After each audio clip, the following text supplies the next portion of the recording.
Enak banget. Halo teman-teman sekalian, dalam konten kali ini gue akan ngebahas sesuatu yang simple-simple aja karena sebenarnya gue lagi ngedit satu video yang pembahasan atau materinya rumit banget. Ngeditnya juga butuh waktu, jadi ya gue akhirnya memutuskan untuk membahas hal ini dulu.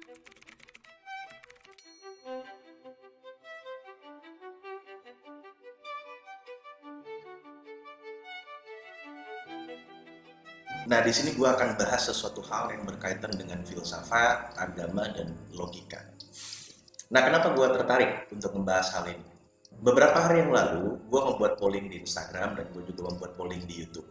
Gue buat polling itu berkaitan dengan ateisme dan juga agama. Ada berbagai orang yang yakin, sekelompok orang atau oknum yang yakin kalau agama itu adalah sumber keterbelakangan peradaban. Jadi agama ini adalah sesuatu hal yang menghambat majunya peradaban umat manusia. Ya, kira-kira seperti itu. Hasil daripada polling tersebut memang sesuai dengan ekspektasi gue. Banyak orang yang masih percaya dengan Tuhan, masih percaya dengan agama, dan lain sebagainya. Tetapi ada beberapa persen yang percaya bahwa agama itu adalah sumber keterbelakangan peradaban. Kenapa seperti itu? Kenapa banyak orang yang belakangan ini yakin kalau agama itu adalah sumber keterbelakangan peradaban? Banyak orang yang berpikir seperti itu. Ya, mungkin sekelompok orang atau beberapa oknum orang. Namun itu semakin meluas atau relasi atau jaringan atau penyampaian pesan-pesan yang mereka sampaikan itu semakin luas di kalangan masyarakat. Nah, ini perlu untuk kita cegah dan perlu untuk kita edukasi dengan baik. Nah, kenapa belakangan ini banyak anak-anak muda atau orang-orang atau sekelompok orang yang tidak percaya dengan agama, bahkan mereka lebih cenderung untuk tidak percaya dengan keberadaan Tuhan dan tidak percaya dengan agama. Nah, ini faktor ya, ini faktor, tapi bukan saya subjektif menyalahkan hal tersebut, tidak gitu. Gue akan menjelaskan dengan sangat singkat. Hari-hari ini banyak orang yang terkena fenomena Dunning-Kruger effect. Mereka membaca satu buku, bahkan mereka belum habis membaca satu buku, hanya mungkin beberapa halaman, setengah halaman mungkin paling banyak, ataupun mungkin mereka membacanya sampai habis, tapi mereka tidak mencari referensi lain. Mereka hanya mengambil satu buku ini sebagai sebuah kebenaran. Nah, itu menjadi sebuah keyakinan empiris bagi mereka.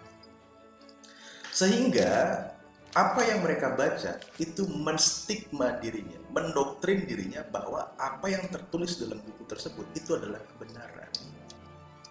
Itu sesuatu hal yang salah. Tidak ada salahnya belajar filsafat, tidak ada salahnya membaca buku-buku revolusioner dan sebagainya.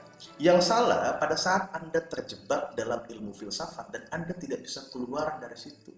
Sehingga membentuk sebuah pola pikir paradoks yang pada akhirnya menyesatkan Anda sendiri. Filsafat itu atau teori filsafat atau ilmu filsafat bukan sebuah hal tentang kebenaran. Melainkan filsafat itu adalah mempertanyakan kebenaran itu, menguji sebuah kebenaran. Itu filsafat. Jadi filsafat itu bukan sebuah ajaran yang benar.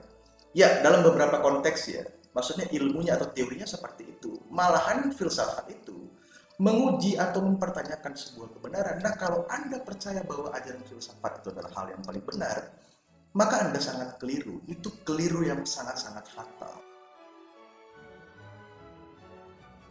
Mereka mengajarkan Anda untuk berpikir yang benar, pola pikir yang benar, cara berpikir yang benar. Nah, tetapi banyak orang-orang yang pada akhirnya mispersepsi. Itu masalahnya sebenarnya. Maka itu seperti yang saya katakan, kita itu harus memahami, baik itu dari kalimat-kalimat denotatif, konteks dari isi buku itu apa, tujuan dari buku itu apa, dan apa kesimpulannya harus kita pahami. Kekeliruan mendasar akan menjadi sesuatu yang fatal di masa depan, dan itu akan mempengaruhi pola hidup atau gaya hidup kita. Mengapa ateisme dan agnostik itu berkembang belakangan ini? Sebenarnya itu pertanyaan yang salah dan pertanyaan yang keliru. Agnostik dan ateisme itu sudah berkembang dalam waktu yang cukup lama. Dan mungkin baru berkembang atau banyak diminati oleh orang-orang yang ada di Indonesia baru beberapa tahun belakangan ini. Nah, kenapa hal itu bisa terjadi? Apa yang menyebabkan lahirnya konsep ateisme dan juga agnostik di era modern? Sekali lagi saya ulangi, di era modern. Di era modern kita akan bahas dari mulai sejarah yang terjadi di Eropa atau di Barat yang disebut dengan abad ke-8. Abad ke-8 itu adalah sesuatu peristiwa yang berkaitan dengan dominasi politik agama. Nah, kita akan bahas secara ringkas.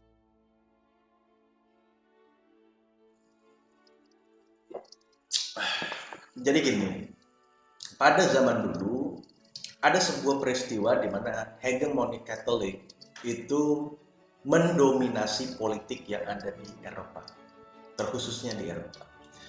Nah, karena berbagai kontroversial yang dilakukan oleh dominasi hegemoni politik Katolik, maka lahirlah sebuah tokoh-tokoh revolusioner yang mengusung bahwa Kristen itu seharusnya seperti ini.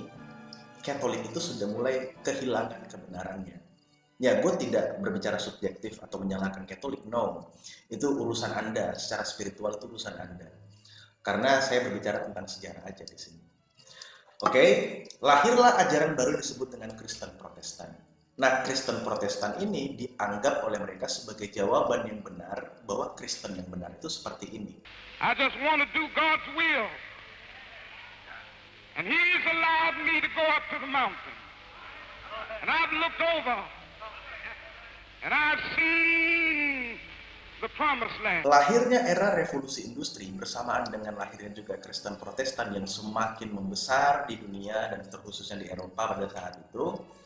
Gerakan ini pada akhirnya dianggap sebuah hal yang sangat-sangat benar. Pada masa era revolusi industri barat, mereka itu mengumpulkan warisan-warisan filsafat para filsuf Eropa dan mereka mengembangkannya, maka terjadilah sebuah gebrakan yang sangat luar biasa di barat pada saat itu. Mereka merasa bahwa mereka sedang menuju puncak peradaban tertinggi karena mereka mengadopsi atau mengembangkan warisan-warisan filsafat yang ada di Eropa. Jadi warisan filsafat para filsuf itu dikembangkan oleh mereka dan mereka menjadi bangsa yang pemikir. Nah, tidak ada konflik antara filsafat dan agama pada saat itu. Tidak ada konflik sama sekali. Namun, dalam beberapa tahun ke depan terjadi perang, terjadi sesuatu hal yang berkaitan dengan perang. Banyak terjadi perang pada masa itu sampai ketika pada era Cold War. Nah, pada masa perang itu terjadi atau situasi kondisi global itu tidak stabil, berbagai pemuka-pemuka agama Kristen Protestan itu menyampaikan sesuatu hal yang berkaitan dengan kiamat. Mereka meyakini bahwa dunia akan mengalami kiamat dan lain sebagainya. Mereka menyampaikan khotbah-khotbah di gereja bahwa dunia akan kiamat. Ini adalah lambang setan, lambang 666 itu 666 adalah lambang setan. Kemudian ada gambar atau simbol-simbol tertentu yang berkaitan dengan satanik dan lain sebagainya. Dan banyak orang yang pada saat itu yakin bahwa dunia memang dalam keadaan yang akan hancur. Mereka sedang menuju apokalips. Salah satu faktor yang paling besar adalah pada saat era Cold War, di mana memanasnya hubungan antara Amerika dan Uni Soviet pada saat itu, di mana kedua negara ini memiliki nuklir dan kondisi dunia memang tidak stabil. Mereka sedang bersaing untuk mencari pemegang supremasi global dan sangat mungkin juga terjadi perang nuklir pada saat itu. Maka banyak orang yang datang ke gereja, mereka mendengar khotbah-khotbah pendeta. Namun semua pendeta, hampir rata-rata mayoritas pendeta. Nah, ini kisahnya ada. Ya, berkaitan dengan hal ini, kenapa meningkatnya ateisme dan agnostik di Eropa ataupun di dunia barat. Hal itu terjadi karena itu. Di mana mereka akhirnya menyadari atau mereka tuh merasa bahwa apa yang disampaikan oleh berbagai pendeta itu adalah sesuatu hal yang penuh dengan kebohongan. Tidak terjadi kiamat, tidak terjadi sesuatu hal. Malahan dunia itu menuju supremasi baru di bawah kepemimpinan Amerika.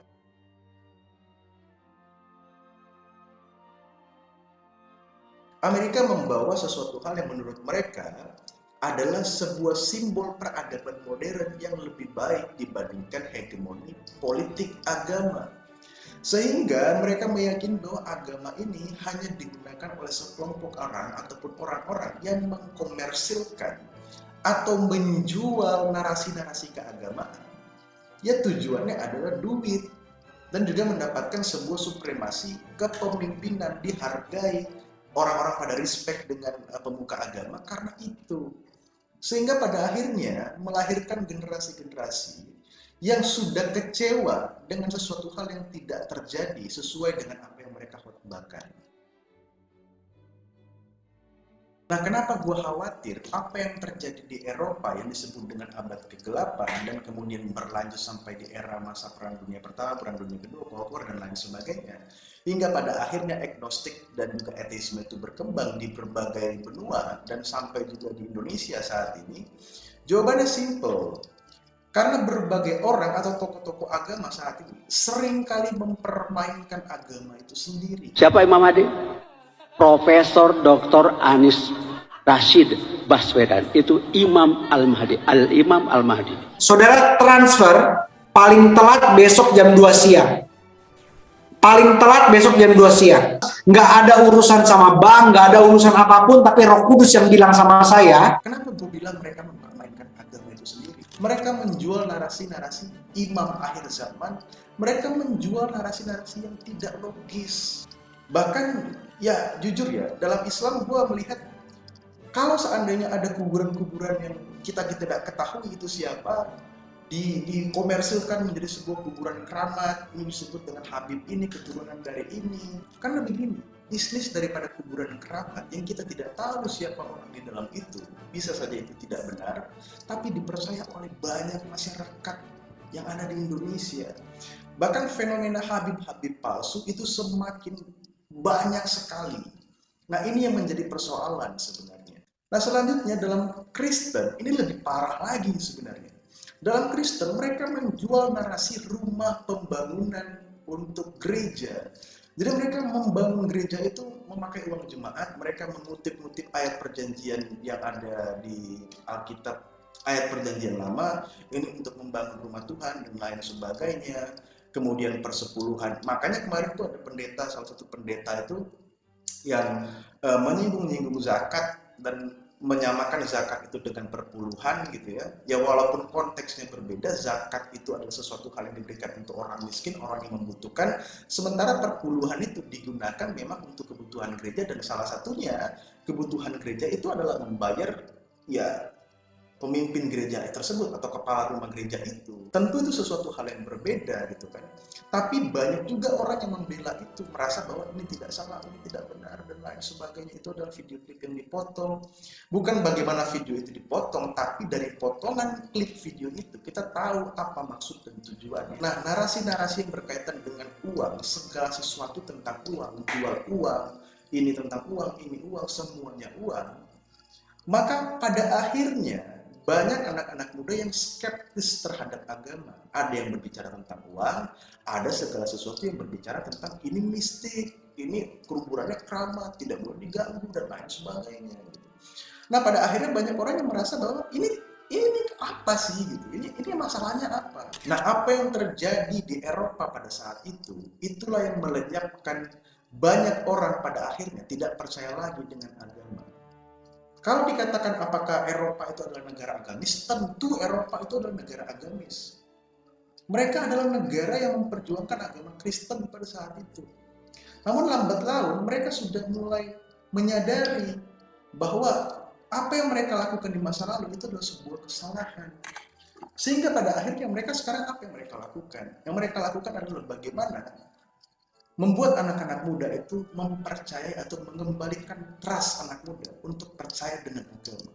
Dan itu menjadi sesuatu hal yang sangat sulit.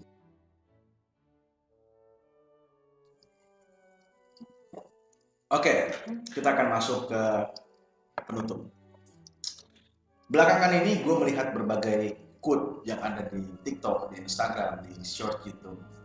Sebuah kalimat, bahkan kalimat ini disampaikan oleh saksi ahli dalam persidangan.